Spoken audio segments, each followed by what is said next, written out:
thiam lo kan tlang ram moi chu i ching mit nge in mu ve la ka ti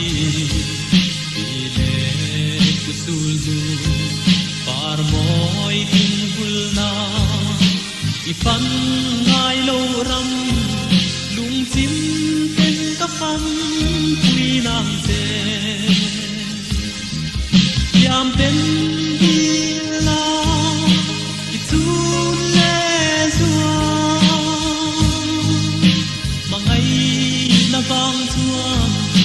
an hial ngam do nem ni kul kul hum tua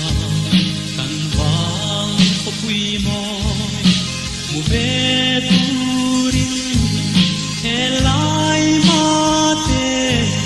lo zin ve ro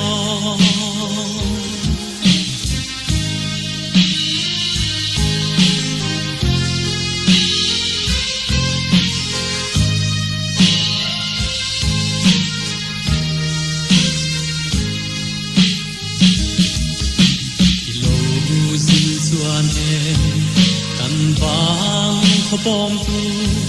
nau bang par moi ber kathia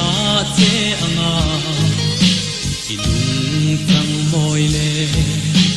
i ber that bang ya kathian hui te pon an em du don em te asin yam ten di la i tu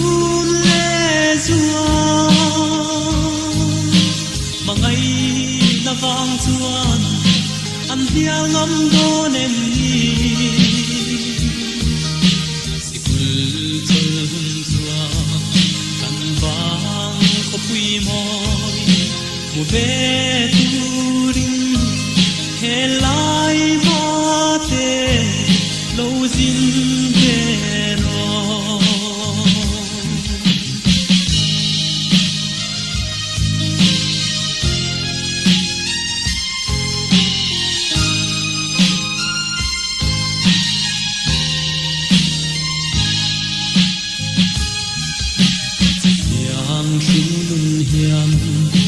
ilung len ve mo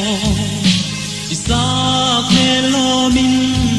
trai choi se len zong ten kan ru lo lo yin an em long che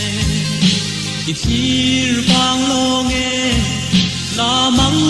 le the hiam ka ring lo che yam ten di la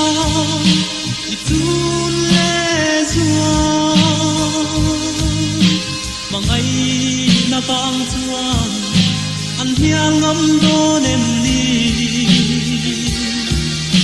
sikul chol hum chua